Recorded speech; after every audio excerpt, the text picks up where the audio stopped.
Good morning, everyone. Christina here. How are you guys doing today? So we are currently on day 3 of the 30 Days of Lives challenge. Thank you so much for joining me, whether you're on Periscope or on Facebook or on Twitter, wherever you are on the interwebs. Thanks for being here. So today's topic, I wanted to share and talk about how to get ideas for content curation / content curation, because that's a really big question a lot of people ask me. They say, how do I get ideas on how to make content for social media, or how do I get ideas for how to be able to send things out to my newsletter or for my Instagram? I have no idea how to get ideas. And this is what today's stream is going to be about. So first, if you've noticed, there's these 2 blue papers behind me all the time in my lives. And that's one of the key reasons and one of the key ways that I actually brainstorm content. So as you may or may not know, my name is Christina and I am a web and graphic designer, and I run my own business called Noya Designs, which is a digital design and marketing firm. So in addition to having to market and brand clients, I also have to market and brand my business. And sometimes that can be a little bit crazy. It can be a bit like, oh my God, like what's going on? Kind of a situation. So it's really necessary for me to create a process that will allow and enable me to be able to put out consistent content across multiple platforms. So the first thing I'd like to say is, whether you call it content curation or call it content creation, it really doesn't matter. The most important thing is that you are getting your ideas out of your head and into the world. That is the most important thing. So I'm going to share with you today how I'm able to create consistent content for all the platforms that I'm on. And one thing you need to really remember is that you don't need to be on every single platform. The only platform that you need to be on is the platform where your customers or where your clients are. So if your customers or your clients aren't on Pinterest, you don't need to be on Pinterest. If your customers or your clients aren't on social media at all, you should probably get out there and start doing things offline. So that's the very first point. The first point is, stop spreading yourself too thin. You don't need to be on every single platform. You don't need to be speaking to everybody. You just need to be speaking to your ideal client, your ideal customer, the person who your products and services will be best equipped for. That's where you start. That's where you start. And then you work backwards from there.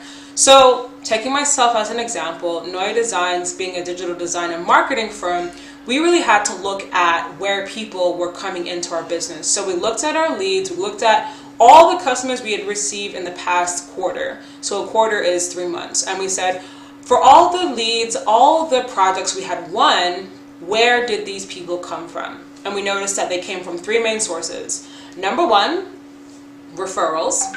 Number 2, Facebook. And number 3, our website. So those are the 3 places, our email list. So those are the 3 places where people were finding and buying from us. So for us, we had to know, how do we create content that will work well on Facebook, that will work well on our email list, and that will work well for people to refer us. So what we started to do was think about what products or services we wanted to sell for a specific time period. So at first we started with doing it like on a per week basis, where we'd be like, okay, what do we want to sell this week? What do we want to sell next week? And we found that it wasn't really good, in terms that people were getting confused with what we were selling. So what we decided to do instead was to create content surrounding one topic for the entire month. So that was step 1. Step 1 on how you can start creating consistent content is to pick one topic, and you're going to talk about that topic for 30 to 31 days or 28 days if it's a February. So for the month of May, as an example, we're talking about all things Shopify, and our main goal is to sell Shopify websites. Now, that doesn't mean that if someone comes to us looking for social media, we're going to turn them down.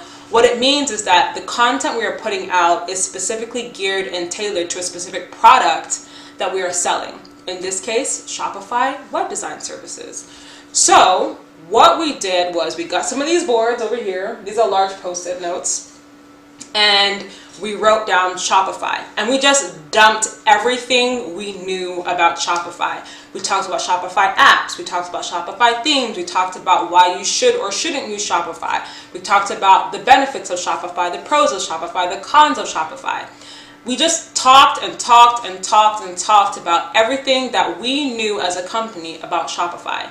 So that's the second thing. You just dump everything out there. There's no need for you to get technical. You can do this in Excel. You can do this on like pen and paper. I know one coach, I think her name is, oh my gosh, I'm forgetting her name right now. But I think Courtney Sanders uses an app called MindMup. And that's what she uses to brainstorm her content. And I've used that platform before and I absolutely love it. And it's like a mind mapping solution, and you can use it directly in Google Drive or in Google Docs. But anyway, what you want to do is pick one topic for the entire month. The reason you're doing that is to give yourself grace, and it makes it easier for you, but also you're able to go deeper into that specific topic. When we were talking about a new subject, a new topic every week, we found that the focus of our clients was all over the place. And people were like, weren't you talking about this last week? And weren't you talking about that this week? And people weren't really adjusting well to it. So we found that by talking about one consistent topic over the span of a month, we were able to, number one, show our expertise. Number two, we were able to go super deep on that particular topic and establish ourselves as the experts in our field. And number three, we had one main call to action, which was really simply book a discovery call. Let's talk about your Shopify store. So that is how we were able to create content consistently. We picked one topic for the month, and then we broke down that topic into weekly segments. So every week we would create a piece of content for our Facebook page. We would create a piece of content for our email list. We would create a piece of content for our website on our blog, and that was it. If you go to the Noya Designs Instagram account, there is nothing there.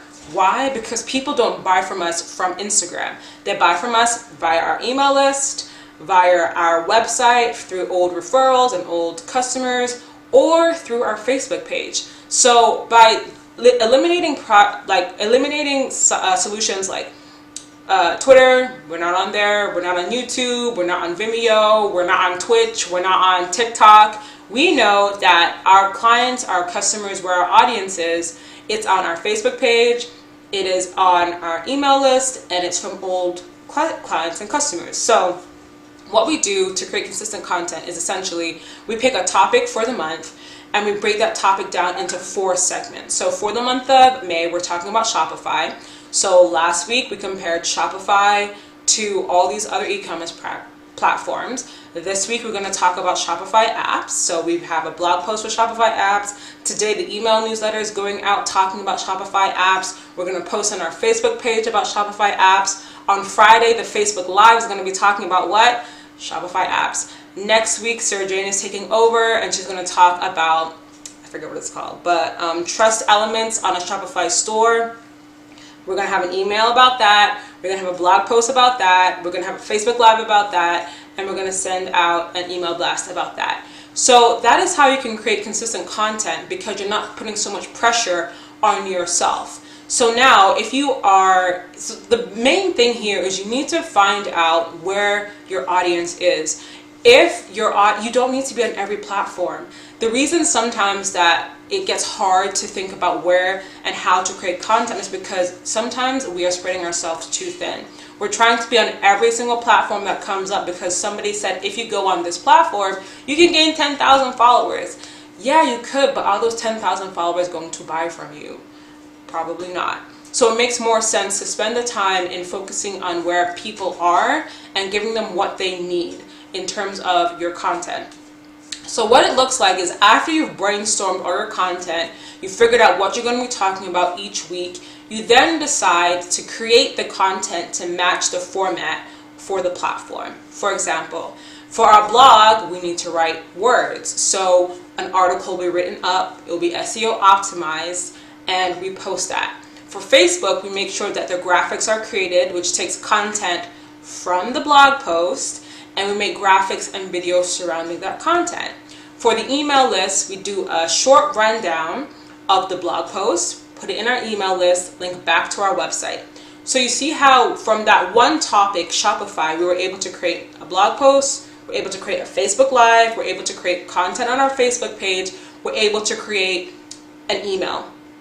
And that's 4 different pieces of content, 4 different platforms. However, all of them are working together to bring us the type of clients we want, people who are actually interested in our services, and people who will actually appreciate the content that we're putting out. We don't invest time in YouTube. We don't invest time in Instagram. We're not on Twitter. We're not on TikTok because the people who buy from us aren't there. We just service the people who are on our Facebook page because we spend a lot of time in Facebook groups. So people go straight to our Facebook page, which is why we do the Facebook Lives, which is why we post on Facebook.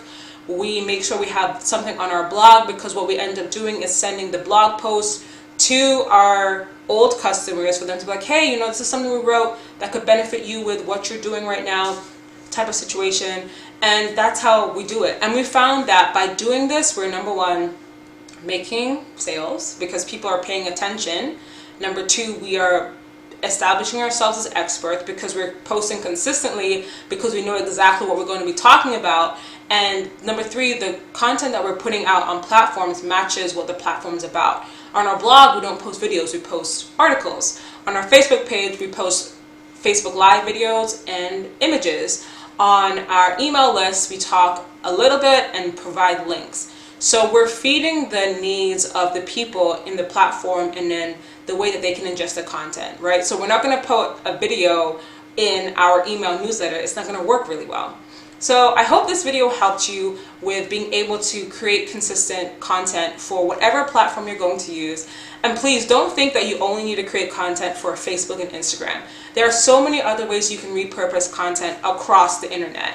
And another thing to mention is sometimes if your people aren't online, if they're not using social media, you don't have to use it. You can literally, maybe it's better for you to do speaking events. Maybe that's your way of creating content. Maybe you need to be hosting webinars. Maybe you need to be holding like meetups. So don't only think about content strictly in a Facebook, Instagram type of mentality. Think broader, think outside the box when it comes to content. And the key thing here is to make sure that you're finding out where people are finding you, where they're interacting with you the most, and create content that matches that platform. So don't be putting like 15-second videos on YouTube that aren't going to really perform well. Maybe post those on Instagram, maybe post those on TikTok. Whatever matches the needs of your people, that's what you need to be doing. So I hope this live helped you in some way, shape, or form. If you have any questions in the comments section, leave them down below. I'll make sure to answer them for you. Tomorrow, I may be doing a screen share because I've been getting a lot of questions regarding WordPress. So tomorrow will probably be my very first screen share, and I'm going to go into the back end of WordPress and show you some stuff. Thank you so much for watching. Please remember to like this video if you found any value in it, and subscribe so you can get notified every time I post something new. Thank you for your time. Have a wonderful Wednesday, and I will see you tomorrow. Bye for now.